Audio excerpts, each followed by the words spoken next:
Muy buenas noches, ¿cómo está? Podría ser una especie de leyenda, un mito, un piloto que un día dice por radio que la cabina está llena de humo, desaparece, o sea, muere. Los pilotos cuando desaparecen mueren, pero después reaparece, o sea, revive, que estaba preso el 11 de septiembre de 1973, que participó en atentados, que después, para votar a Allende, después fue contrario al general Pinochet, pero se casa con una hija del general Pinochet, ni más ni menos que la mayor, Roberto Timi, secretario general de Patria y Libertad. Fue también del secretario general del Movimiento Nacionalista Popular entre el 81 y el 83, ya en ese tiempo opositor a Pinochet, mueblista. ¿A quién le vendió muebles? A Eduardo Frei Montalva. ¿A quién más? A Salvador Allende. Buenas noches, ¿qué tal? Buenas noches, Tomás. Partamos desde el comienzo, una definición personal. Usted, Roberto, han dicho que es nazi, que es fascista, que es corporativista, que... sin suspirar, ¿qué es lo que es? Y que a toda la presentación que ha hecho Tomás le agrega todos estos istas más, entonces ya voy a tener que tratar de presentarme de nuevo. Pero tenemos tiempo, Ya. tenemos tiempo. Pero han dicho de esto usted, una definición ideológica, partiendo por eso, porque todo parte después de una definición personal. ¿Qué es usted, Roberto? ¿O qué fue y qué es ahora? Porque a lo mejor no es lo mismo lo que era en ese tiempo, lo que es ahora. Yo fui un revolucionario que pertenecía a un movimiento nacionalista popular que pretendía cambiar, superar la democracia liberal capitalista que estaba agotada mucho antes de la presidencia de Allende, venía agotada de los años 60, cuando ya la democracia cristiana empieza a hablar de la revolución en libertad. Después viene el esquema de la revolución socialista y finalmente se impone una revolución o contrarrevolución neoliberal. O sea, el ambiente de la época era la revolución, superación del capitalismo. Lo decía la ADC, lo decíamos nosotros, lo decía hasta la derecha. Y nuestro proyecto entonces de la época fue crear un movimiento revolucionario que con la fuerza de los trabajadores, los estudiantes y las Fuerzas Armadas cambiaran la correlación de fuerzas, ¿cierto?, las relaciones de producción, para que en Chile se creara un nuevo Estado nacionalista que nos llevara al desarrollo. Yo fui parte de eso, ideológicamente con algunas correcciones y variantes, sigo siendo la misma persona. ¿Usted sigue siendo el mismo? No, por supuesto que no, tengo 70 años, en esa época tenía 28, uno madura y en el tema de la política, yo estoy aquí para hablar de política y no de mi vida personal, he avanzado mucho, si usted quiere, intelectualmente, porque reconozco que en la época, en las pasiones y las presiones y la radicalización, me faltó mucha preparación ideológica y en estos 40 años que han pasado he tratado de adquirirla a través de cursos de ciencia política y de historia desde el punto de vista científico. Superar el capitalismo, pero también está la generación del poder, porque la democracia, el poder se genera a través de los partidos políticos, a través...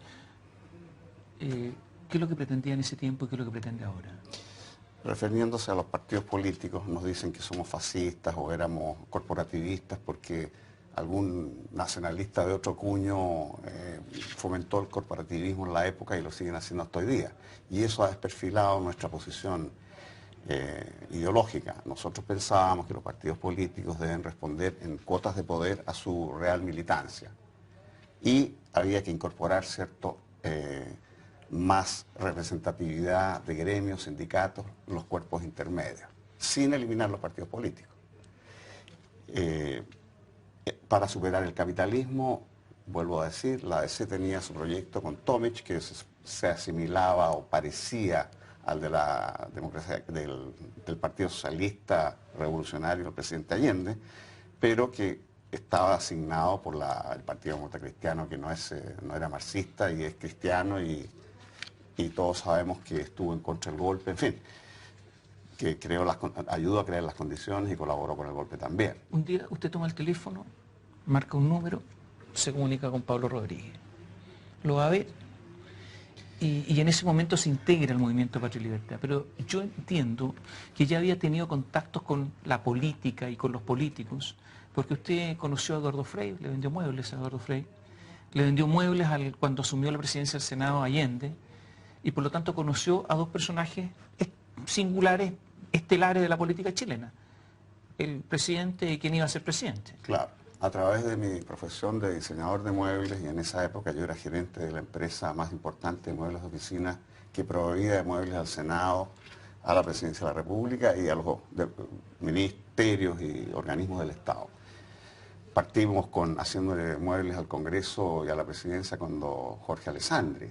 Después seguimos con la democracia cristiana y terminamos, ¿cierto?, instalando las oficinas de Salvador Allende en el segundo piso de La Moneda, que después fueron destruidas con el bombardeo, que se quemaron todos. Y eso me permitió, como un joven pyme, ejecutivo, casado, con familia, conocer a la clase política de la época y a todos estos grandes líderes de los 60, especialmente Eduardo Frei Montalva y Salvador Allende, con quienes estuve en conversaciones muy cordiales, referidas al tema, como dije, profesional. Y en el caso de Frei Montalva, cuando era presidente, incluso le hicimos los muebles para su residencia en Hindenburg, que todavía están ahí. Usted participó en Patria y Libertad, era uno de los dirigentes de Patria y Libertad. Patria y Libertad tuvo una política, un brazo armado, un brazo político, se internaron fusiles, etcétera, desde Argentina. ¿Qué le proporcionó los fusiles? Le voy a contestar que, aunque parezca increíble, yo vendí mi empresa cuando asumió Allende porque me iba a ir a Argentina. Yo no me quería quedar educando a mis hijos en un gobierno mediante un signo socialista, en un contexto de Guerra Fría, con un temor de que esto se convirtiera en una dictadura comunista. Ese era el esquema que yo me hice cargo por la famosa campaña del terror y por un anticomunismo visceral que me impusieron mis padres, que eran alemanes, que habían sufrido la Segunda Guerra y perdieron todo cuando Alemania se dividió. Bueno, entonces en ese esquema, el tema de las armas en Patria y Libertad a mí me molesta, me duele y me parece muy injusto que se le cargue la cuenta como movimiento armado a Patria y Libertad o al otro extremo también como armado del MIR, cuando eran movimientos, como dije, políticos ideológicos que tenían un pequeño brazo militar. Un brazo militar. Sí. Sí, pero no eran intrínsecamente movimientos militares. Tenía una vertiente política y una vertiente Y agreguemos militar. que también el Partido Socialista lo tenía con los helenos, ¿cierto? Lo tenía también el mismo presidente de la República, que no confiaba en investigaciones ni en el cuerpo de carabineros y formó un cuerpo privado paramilitar de 200 civiles con entrenamiento militar, trayendo armamento ilegal desde Cuba, internados los famosos bultos. Entonces, lo que quiero decir eso con histórico, esto, lo de los bultos históricos. Trajeron armas, sí. Lo que quiero decir con esto es que en el esquema, en el clima, en la atmósfera revolucionaria de aquellos tiempos, en que se contemplaba la vida armada como un camino legítimo para llegar al poder, todos nosotros, cada una de estas fuerzas que estábamos en pugna por tomar el poder, teníamos un brazo militar. Se hicieron atentados. Sí. Los atentados eran contra infraestructura, no contra personas, usted ha dicho. Así es. En primer lugar, el Frente de Patria y Libertad, hasta fines del 72, fue un movimiento político con sedes abiertas, públicas, como cualquier partido político de Arica a Punta Arenas. A raíz de que el presidente Allende comete el primer o el segundo grave error de su presidencia, de incorporar a los altos mandos de las Fuerzas Armadas a su gabinete, generando entonces la posibilidad de una guerra civil, el Consejo Político del Movimiento decidió crear este pequeño brazo armado. Y como yo era el hombre de la organización, se me encomendó a mí esa misión. Así parte esto a fines del 72. ¿Y cómo llegaron armas? ¿Cómo las conseguían? Yo traía las armas en mi propio avión, en vuelos clandestinos desde Argentina, porque en Argentina, en esa época y hasta hoy día, usted puede comprar armas en cualquier negocio sin... ¿Pero armas de guerra? Armas... No, eran semi-guerra, estamos hablando de fusiles semiautomáticos, calibre 22 largo, que claro, son armas mortales, pero no son armas de guerra, ¿no? ¿Quién lo financiaba? El tema de las armas lo financié yo en esa época vendiendo un departamento que era de mi madre y que se había ido de Chile. Con eso obtuve los dólares y compré estas armas que llegaron a ser más o menos 100 fusiles y 100 armas cortas. El financiamiento Patria y Libertad se obtuvo a través de la contribución de los dirigentes y los militantes con lo que pudieran aportar. Esa es una vertiente. La otra eran empresarios medianos y grandes empresarios. Recordemos que pertenecieron al movimiento Orlando Sáenz, que era el presidente de la SOFOFA, después fue secretario general Benjamín Mate, que era el presidente de la SRA. O sea, a través de esas dos vertientes... ¿Hubo financiamiento norteamericano? Bueno, ahí voy.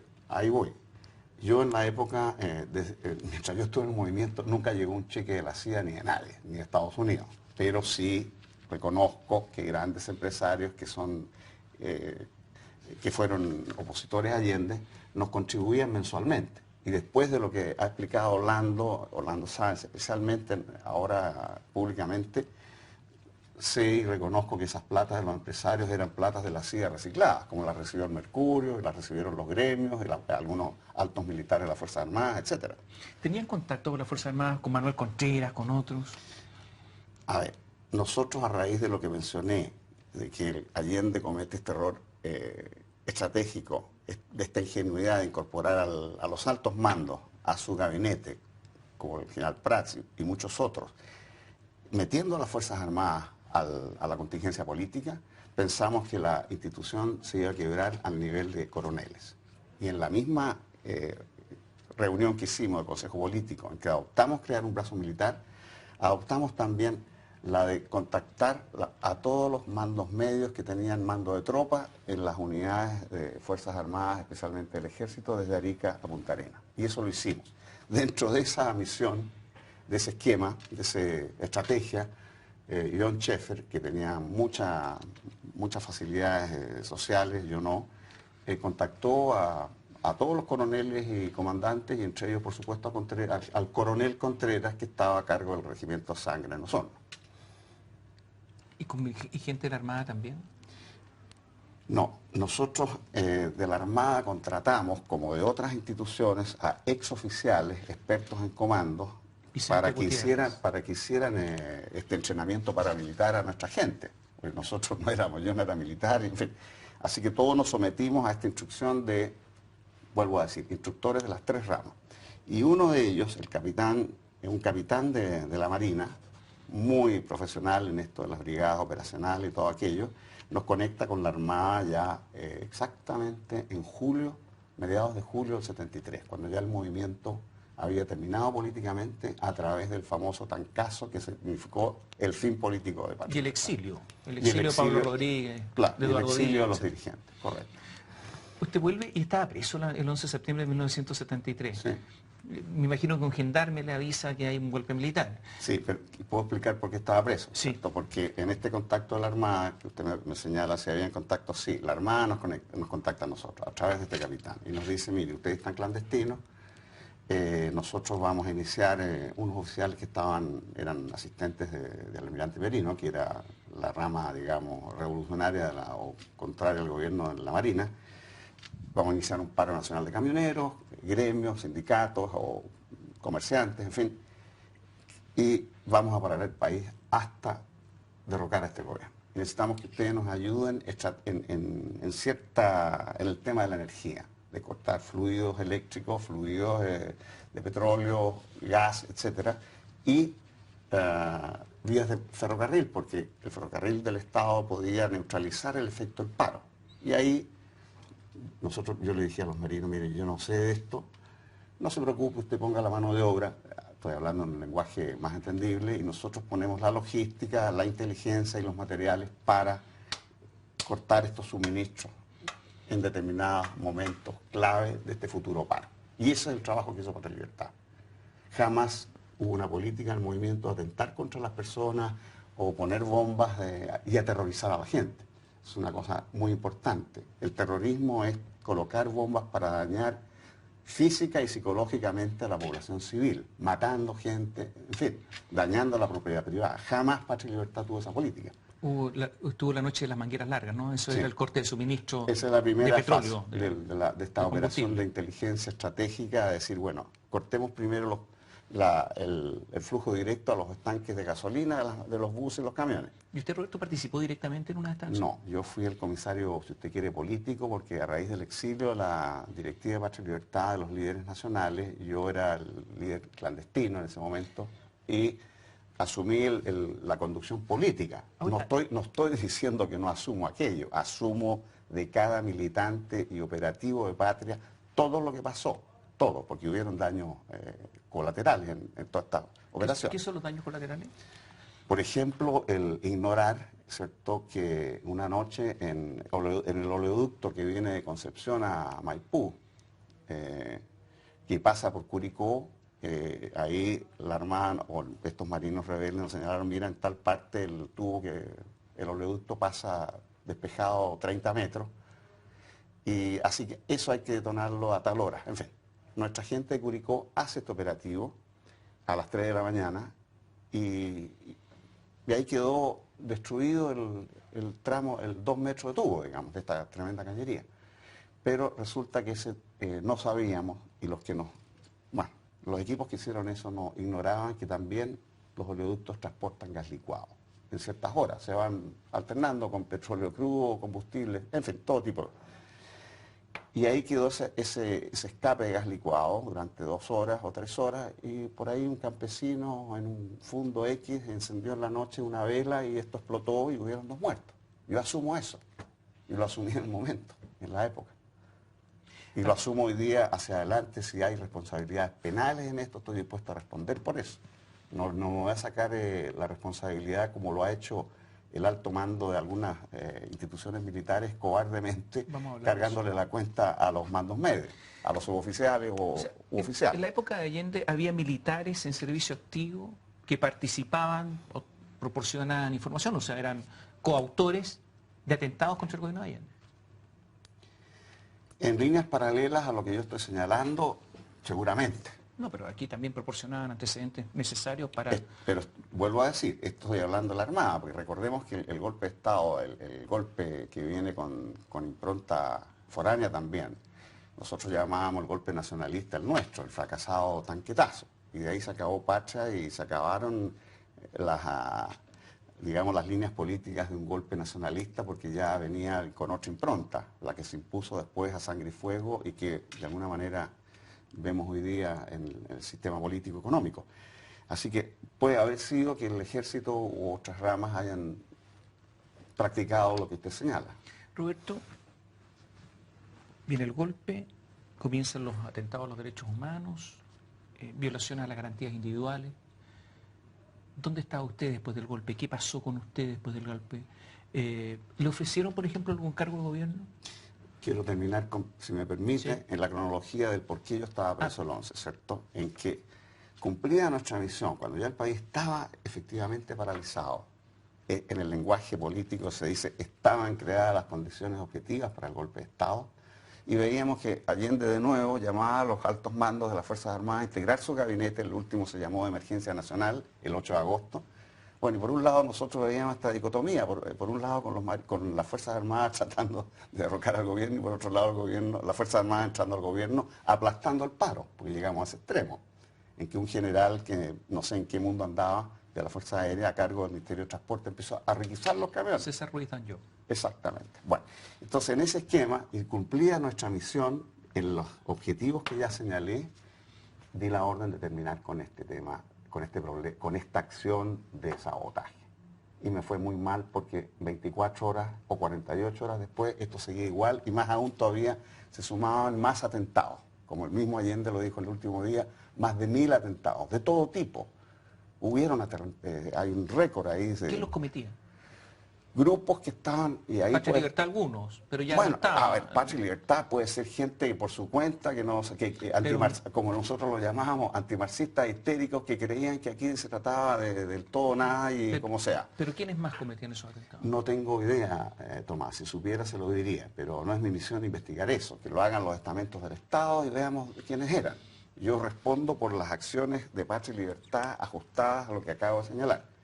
Y cumplida esa misión, visto que no se obedeció ya la conducción que yo asumí personalmente de aquello, me entregué a la policía, o sea, creé las condiciones también para entregarme. yo usaba uniforme militar en toda la clandestinidad, en toda aquella época, porque tengo un hermano que era oficial de ejército, muy parecido físicamente a mí, así que me puse su uniforme, sus chapas, y así me pude mover por todo el país libremente. Y terminada esta misión, colgué el uniforme, mandé todo de vuelta donde mi hermano, bien planchado, y me fui a un restaurante público para que, a ver si alguien me reconocía y me detuviera, porque hasta ahí llegó Patria y Libertad. Y estoy hablando exactamente el 24 de agosto. Y de ahí me la pasé 48 horas en investigaciones, 15 días incomunicados, y en la noche del 10 al 11 de septiembre me trasladan a la cárcel pública, a una celda miserable, y al día siguiente empieza el golpe. Y de ahí salí recién el 24 de septiembre. Y se acabó todo. ¿Estaba contento con el golpe? Agrego, Patria y Libertad fue disuelta exactamente al día siguiente del golpe. O sea, nunca más ha existido hasta los 40 años. Ahora, hay grupos, grupúsculos o gente que no entiende de qué se trataba esto, que han tratado de resurgir con el nombre y con el logo. ¿Estaba contento con el golpe? Al principio, a las 8 de la mañana, cuando me despierta un gendarme y me trata con mucho respeto y me lleva una radio y me dice, mire señor, aquí los militares se están moviendo y por fin van a sacar este gobierno incompetentes y varios adjetivos más, que es de mal gusto repetir, sentí una sensación de triunfo y alivio.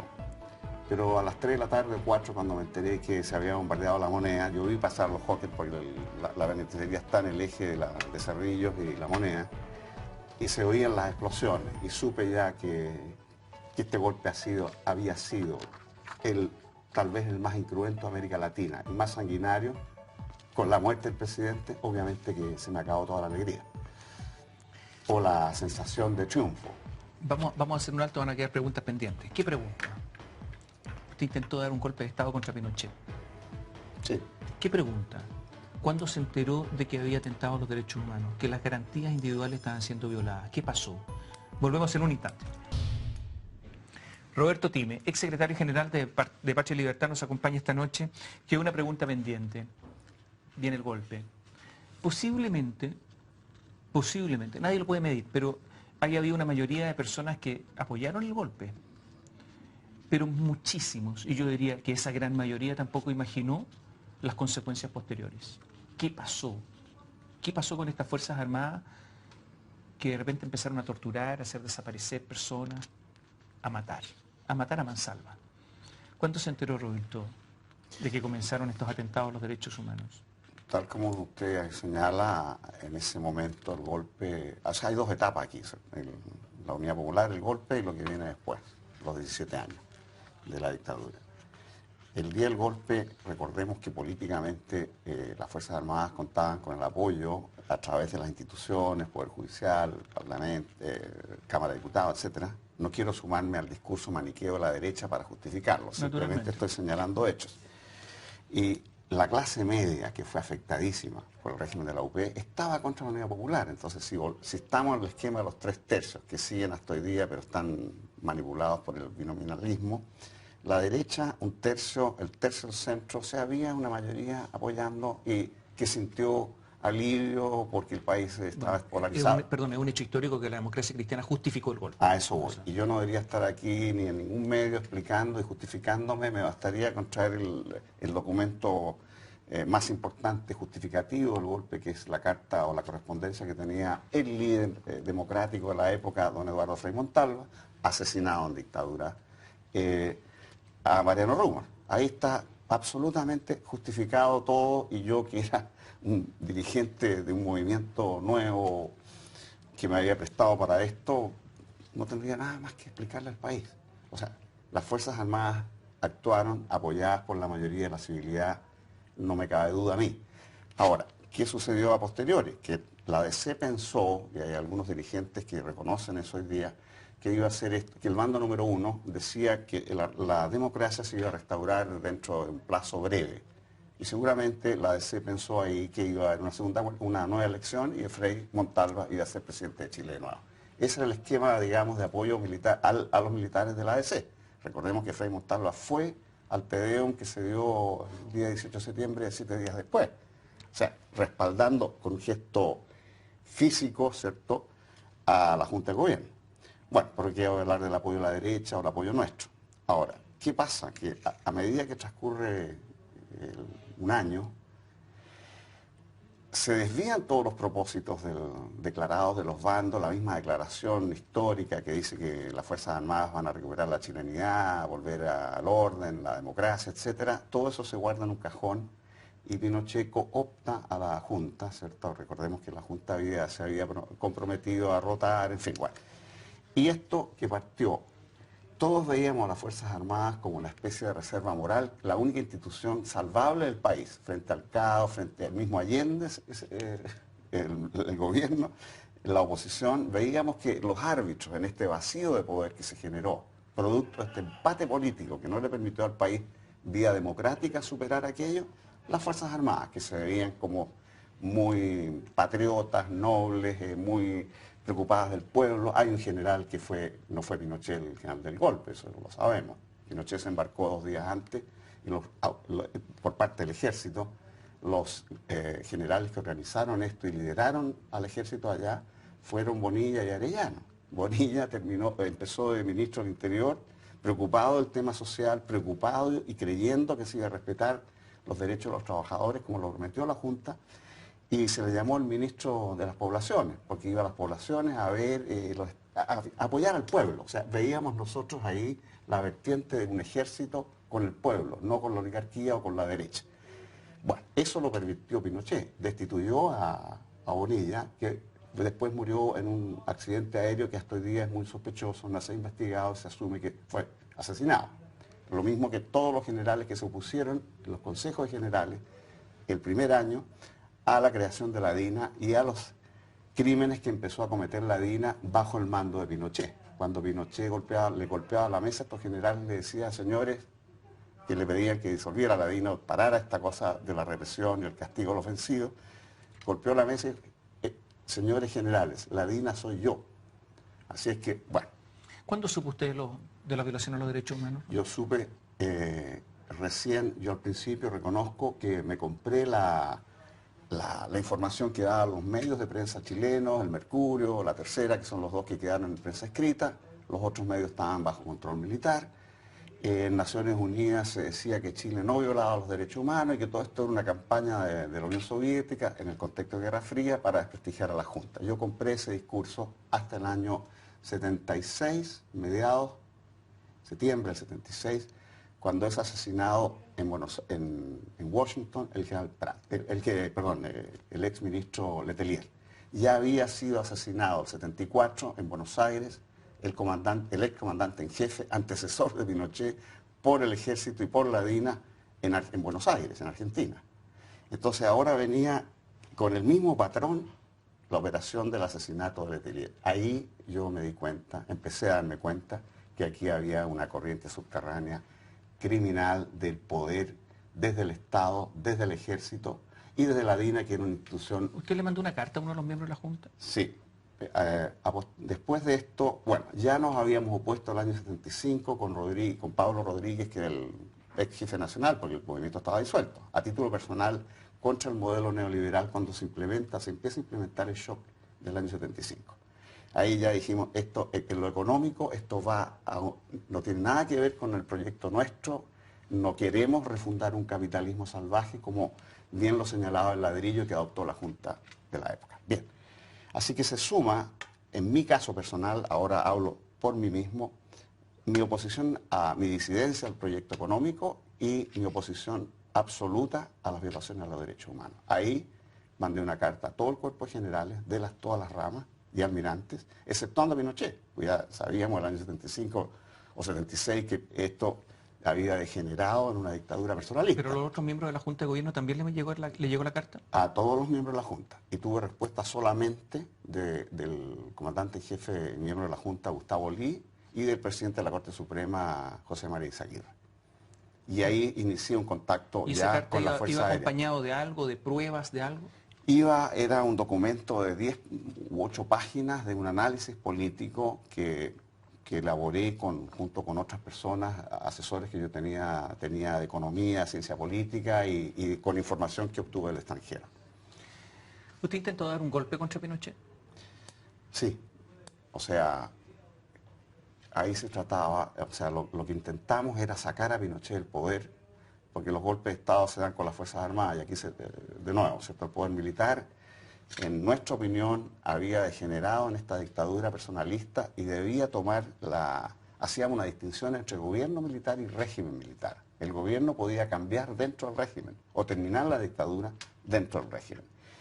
Cuando es destituido Lee, el año 78, y sus 19 generales de la Fuerza Aérea solidarizan con él y se descabeza, se le da lo que se llama un golpe blanco a la Fuerza Aérea, toda esa generación de altos mandos de la Fuerza Aérea, que se suman a los que ya había echado Pinochet en el ejército, empiezan liderados por Gustavo Lee, a pensar y a ponerse de acuerdo para destituir a Pinochet. Decir, señor, usted ya cumplió 6 años, se va y ahora vamos a generar una nueva junta y vamos a salvar este proceso o lo vamos a corregir. En esa línea yo actué con el general Lee, con sectores de la oposición política que ya estaban. En la de Democracia Cristiana, por ejemplo, tuve contacto en esa época. Este movimiento fue muy amplio por lo demás, lo de cambiar, sacar al gobierno mediante el propio régimen militar. Sectores de la ADC, yo era amigo de Juan Hamilton, conocí mucho, en este tema manejé mucho con Enrique Krauss en la época. Con la derecha, por supuesto que no, porque la derecha estaba absolutamente ya marcada y apoyando incondicionalmente a este líder que inventaron, que era el general Pinochet. Y con los gremios, casi los mismos gremios, transporte, por ejemplo, Manuel Bustos, yo me reuní con Tucapel Jiménez, en el sur los agricultores que estaban muy afectados por este modelo económico neoliberal, en fin. Se creó una resistencia ya frente al gobierno, frente a la dictadura, más o menos con los mismos cuerpos intermedios que sacaron a Allende. ¿Y qué militares estaban comprometidos? Por el lado del ejército también se produjeron, y no me consta, pero me di cuenta que el contrerismo en el ejército ya también había sido destituido y terminada la DINA, y se había creado la CNI a cargo de un general que era dentro del ejército un gran enemigo de... Oblaniel Mena. Exacto, que hoy día está preso, y en buena hora. Entonces, el contrerismo también se hizo una corriente dentro de la oficialidad joven del ejército, que pensaba que esto era muy injusto, que estos grandes generales, esta junta que había creado la DINA por un lado, con decreto legal, financiada por el Estado, integrada por todas las ramas, porque es un absurdo, en un estado de guerra. Recordemos que la Junta cometió, bueno, no había guerra interna, pero creó la situación, el esquema institucional de que esto era estado de sitio y estado de guerra, sin respetar los convenios de Ginebra a los cuales Chile estaba suscrito desde los años 50. Y ahí se entrampó en esto la Junta, ¿cierto?, con su represión criminal. Al vencido, al derrotado, no se le tortura, se le respetan sus derechos como en todas las guerras. Y aquí todo eso se viola. Bueno, pero ¿no era una contradicción tratar de sacar a Pinochet con Contreras, que era un criminal, es un criminal? Es que no, yo creo que yo no voy a defender a Contreras ni a ningún oficial de la DINA. Obviamente se cometieron las atrocidades más espantosas que todavía Chile no las conoce y las va a conocer hasta 50 años más, porque el informe de la Comisión Walech dejó en secreto los testimonios de 50.000 o 40.000 torturados, una aberración. Pero en fin, Contreras era coronel cuando fue nombrado a cargo para organizar la DINA, ¿cierto? ¿Y por qué fue nombrado Contreras? Pudo ser el coronel Pérez, Soto o Time o quien sea, bajo el esquema militar, porque era un militar de inteligencia, el más brillante de su promoción. Y la Junta, especialmente, le entrega el poder al general Pinochet para que lo aprueba, en un tremendo error político, para que organice este servicio de inteligencia. Y Pinochet dice, ¿quién es el mejor coronel aquí? Contreras, ya, usted se hace cargo. En un estado de guerra, un oficial que no cumple con eso, sobre todo este ejército que posa de tan prusiano y verticalista, el fusilado es él. El responsable de la... Pero una cosa es eso y otra cosa es que empieza a torturar gente, a matar gente. Por supuesto que estamos de acuerdo. Yo me opuse a aquello y elaboré documentos por todas partes. ¿Por qué fracasó este golpe contra Pinochet? Fracasó porque los servicios de inteligencia, especialmente el DINE del ejército, detectaron los analistas, ¿cierto?, que aquí venía una marea en contra. Subimos el año 82 la crisis económica cuando sufre un colapso el modelo y empezó a temblar el piso de Pinochet, viene una gran recesión, todos sabemos los números, 17% cae el producto, la cesantía de un 30%, entonces ahí se daba el momento clave para sacar a Pinochet. Mire, un golpe de salón, decirle, mire general, esto es un tema militar, los civiles ahí íbamos a apoyar a la nueva junta que iba a sacar al país de esta crisis y iba a terminar con la dictadura. Bueno, se hace muy, entre militares ellos tienen su lenguaje propio, dicen, mire, usted ya cumplió con su misión y váyase a su casa, o sea, no, aquí no corre ni un balazo. Ahora, si usted quiere estar arrepentido o quiere resistirse, hay un código ahí que le dejan un arma por si acaso quiere terminar con sus días.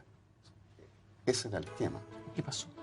Pasó que ya superada la DINA, eliminada la DINA, creado la CNI, Pinochet se afirma más en el Servicio de Inteligencia del Ejército DINE, que es el que le manda las señales a todos los que dirigían o encabezaban esta protesta y este proyecto de sacarlo del poder a asesinar.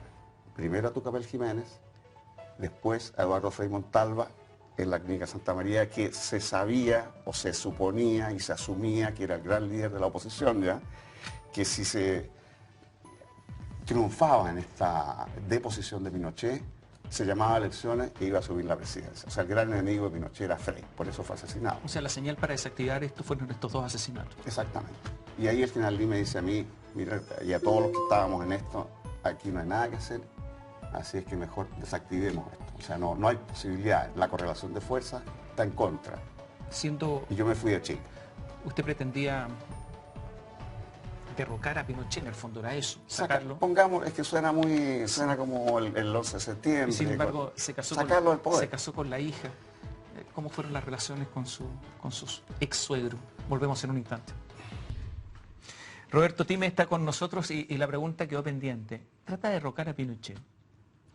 Años más tarde se casa, ni más ni menos que con Lucía Pinochet Iriart, con la hija mayor del general, que había pretendido derrocar o sacar del poder, por lo menos.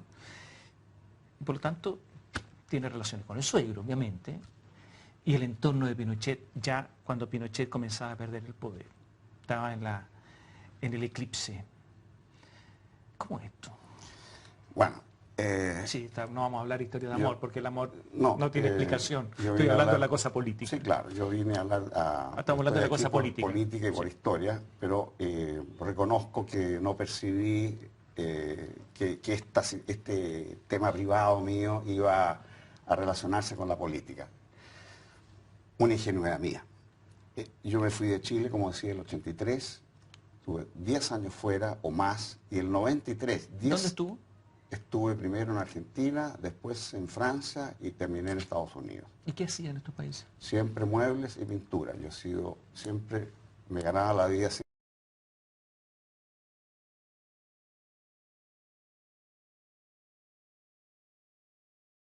siempre con los muebles, como gerente en algunas empresas aquí y allá afuera, o a veces teniendo mis pequeñas empresas propias en Chile. Y pintando. Yo siempre tengo una carrera paralela en pintura. Y exponía afuera. Tengo un currículum más o menos respetable en pintura en el exterior. Ahora, el año 93, cuando ya había pasado todo esto, cuando se había vuelto a esta semidemocracia que tenemos a través de los pactos entre las dirigencias del no y el poder militar, en esta transición pactada que contemplaba mantener la figura de Pinochet intocada y mantener la constitución política de Pinochet y el modelo económico, como fielmente lo cumplió la Concertación hasta hoy día. Bueno, en esa época, yo, como digo, vivía en Estados Unidos, no conocía a Lucía ni a nadie, nunca había estado con ninguna de estas personas, de esta familia, y apareció Lucía ya una mujer casi de 50 y un poco más, abuelos, ambos, que se fue también de Chile, porque ya aquí casi sobrábamos en este esquema de componenda, de decir aquí no pasó nada, abuenémonos todos y sigamos jugando a la fiesta de la democracia como sucedió y sigue sucediendo en cierta medida. Bien. Y en ese cuadro dije, bueno, el presidente Elwin, los derechos humanos, ahí está el informe Rettig, ¿cierto? No lo aceptó el ejército, pero lo aceptó el país. Elwin pide perdón a nombre del Estado, emocionadísimo. Y dije, bueno, toda esta historia entonces, a mí desde afuera, y reconozco que fue un error, yo no venía a Chile prácticamente, de apreciación, en decir, bueno, todos estos horribles crímenes, todas estas violaciones a los derechos humanos, todos estos miles y miles de personas, o cientos de miles si contamos el exilio, vamos a llegar a que, y sumamos 4 o 5 familiares afectados, llegamos casi a 3 millones de ciudadanos en Chile que fueron afectados por esto de la represión. Bien.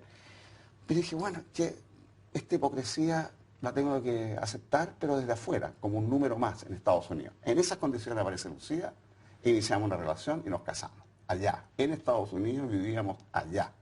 Ahora, esto duró 3 años, ¿por qué? Porque empezamos a venir a Chile y justamente cuando los dos enfrentamos la realidad en que no éramos un par de números allá, ciudadanos o residentes americanos absolutamente normales y privados, y volvimos acá con el peso de imagen de cada cual y lo que representábamos, evidentemente que esto se acabó. Eso es todo. ¿Cómo fue su relación con Pinochet? ¿Hablaban de política? Absolutamente, no. Mi relación con la familia, que debo decir que fueron muy formales, muy cálidos conmigo, porque Pinochet no manejaba el tema político con su familia ni en su casa. El tema se manejaba, ahí hay un punto clave. Él siguió siendo comandante en jefe del ejército. Y recordemos que el ejército, como muy bien lo dice Gabriel Salazar, o las Fuerzas Armadas, son el partido militar y siguen siendo hasta hoy día. De alguna manera están marcando el proceso siempre. Y en esa época Pinochet lo marcó directamente con el boinazo, con el no sé qué otros movimientos militares. El ejercicio de enlace. Claro. ¿Por qué? Porque de alguna manera la Concertación o el gobierno de turno quiso salirse del cuadro de los pactos secretos y empezó a tocar este acuerdo. ¿Usted fue testigo de pacto secreto? No, pero tengo información desde afuera y desde adentro que fue absolutamente, se hizo casi en la embajada norteamericana en Chile, con este poder fáctico que hay siempre acá. Bueno, la gran renuncia de los líderes de la oposición a la dictadura. Entonces dije, bueno, si todo este país ha vuelto, todo jactándose chauvinistamente de este modelo económico extraordinario, Chile, país exitoso, modelo en la región, los jaguares, y aquí hacemos ñuco con la historia, bueno, a mí no me pareció tan, como le digo, tan chocante volver a Chile, ir a las paradas militares y a estas reuniones que se hacen después de la parada los días 19 de septiembre, celebrando las glorias de las Fuerzas Armadas, del Ejército, en el Club del Ocurro, donde llegan todos. Yo vi llegar ahí desde el señor Lagos, de todos los presidentes, a confraternizar con unos buenos cócteles de unos camarones ecuatorianos de este porte. Con Pinochet. Pero evidente, todos. Yo estuve ahí, lo vi. Y algunos periodistas, que no puedo nombrar, de la revista, existía la revista Hoy todavía. O sea, estoy en la transición, en el cambio porque yo estuve en esos salones y fui presentado al presidente Elwin y después fui presentado al presidente Frey. Y no comentábamos con este periodista que venía de la lucha dura a través de los medios contra la dictadura. Bueno, ¿qué ha pasado acá? ¿Qué es esto? ¿Y usted nunca habló con Pinochet política? No, porque él tenía mi carpetita y sabía exactamente, me trataba así como diciendo, como puede haber tratado, como debe haber tratado a Correa, diciendo, usted, este pecado de juventud, Correa, que tuvo en la UP, si yo hubiera sabido como es usted, lo habría tenido de ministro. ¿Se acuerda que le dijo eso a un hombre que era de la izquierda marxista? Y a mí me han mirado como este nacionalista revolucionario, pero que ya no tiene poder ni nada. Muchacho bien intencionado. ¿Usted cree que Pinochet fue un traidor? Yo he señalado que políticamente el general Pinochet traicionó primero a Salvador Allende, al gobierno de la Unidad Popular, y después traicionó al ejército a través de las destituciones y la actitud que tuvo con todos los generales, que fueron realmente los que llevaron al ejército a deponer a Allende.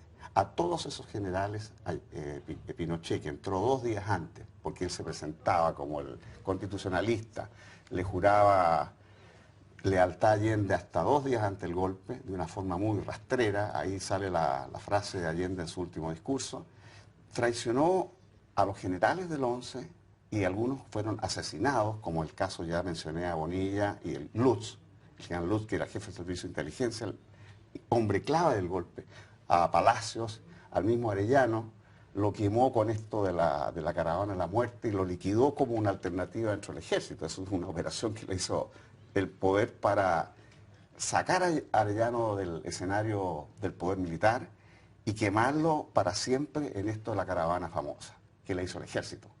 ¿Qué opinión tiene de las Fuerzas Armadas? ¿Usted cree que son profesionales? Bueno, ¿Son buenos soldados?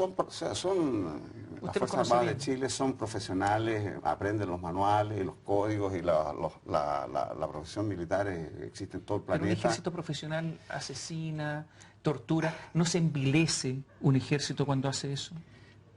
Yo le voy a contestar no viendo el poder militar solamente, o sea, completo. Aquí hay que hacer una distinción absoluta entre los soldados, las tropas, los suboficiales que tienen escuelas aparte. O sea, las Fuerzas Armadas chilenas son clasistas, para empezar.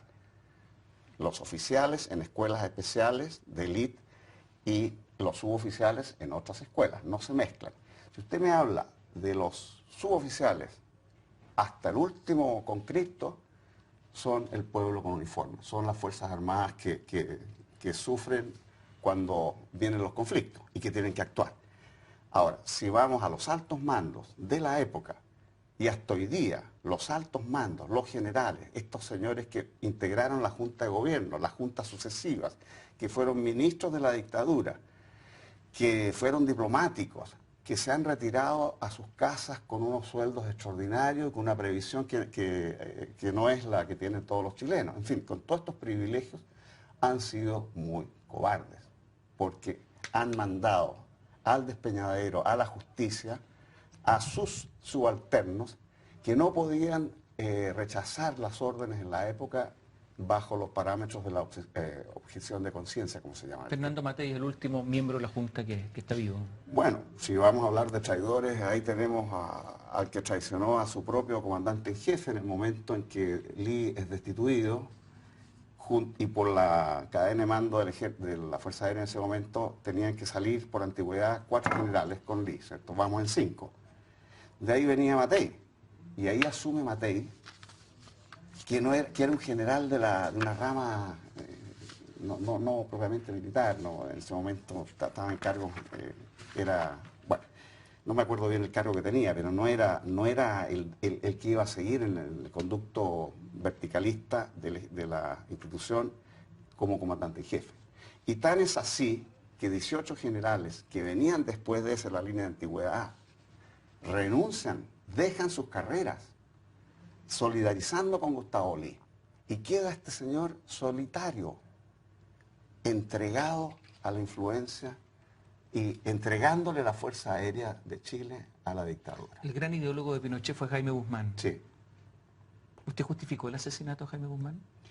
Yo en algún momento cuando lanzamos un libro con Manuel Salazar sobre esta historia de Patria y Libertad, hace varios años ya me consultaron lo mismo y afirmé que en el contexto, en un país que hasta hoy día no hace justicia, en que hasta hoy día reina la impunidad, en la realidad de que el Poder Judicial apoyó a la dictadura y no ha hecho su tarea hasta hoy día, pues no la ha hecho, ahora hacen lindas declaraciones y algunos piden perdón, pero eso no sirve para nada, no vale. Aquí hay que establecer la justicia, la verdad, la justicia, el castigo a los responsables intelectuales, más a los generales que estaban sentados en la Junta que a los que estaban dirigiendo la DINA, por ejemplo, que eran coroneles. Bueno, entonces, en ese esquema,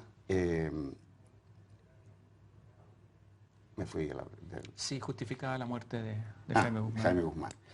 En ese cuadro, en que no se hizo justicia. Y este Jaime Guzmán, que apareció y hizo un blanqueo al principio del régimen y después también, hasta hoy día la UDI, su gran creación política de estos hijos del pinochetismo, ¿cierto?, de Chacarilla y todo aquello, porque salvó a 2 o 3 personas que estaban detenidas al principio en el golpe, se le presenta como el gran defensor de los derechos humanos. Esa es una mentira histórica, es un blanqueo bastardo para consumo de cierta gente, de cierto sector de este país. Jaime Guzmán fue el inspirador político, económico, ideológico y de la represión, porque hay un documento de octubre del 73 que le envía él a la Junta diciendo: señores, si ustedes aquí empiezan a soltar la represión o a hablar de democracia, a respetarle más derechos a los derrotados, esto se va a convertir en una dicta blanda y eso los va a llevar al fracaso en su gestión política militar. Así que después de ese documento, avaló todo lo que estamos señalando, porque no me vengan a decir que el señor Guzmán no sabía lo que estaba sucediendo. Estaba metido en el alma, en el corazón del poder. Espera, entonces, ¿es responsable de las violaciones a los derechos humanos y no lo defendió? La pregunta suya, sí. Cuando no hay justicia, los afectados tienen el derecho legítimo de hacerla por su propia decisión y con sus armas. Por lo tanto, el atentado contra Pinochet del Frente Patriótico Manuel Rodríguez del 86 también se justificaba. Bajo esos parámetros, en una dictadura que se convierte en una dictadura sanguinaria, represiva y corrupta, el derecho de rebelión es legítimo y pasa por la muerte del dictador, como se dio en el caso de Alemania con los atentados que tuvo Hitler, 4 o 5 que incluso venían del propio ejército alemán. Muchas gracias por estar con nosotros. Gracias a usted, Tomás. Roberto Time, ex secretario general de Patria y Libertad, nos acompañó esta noche. Buenas noches, muchas gracias. CNN Chile y Bio Bio, la radio, presentaron Tomás Mochiati.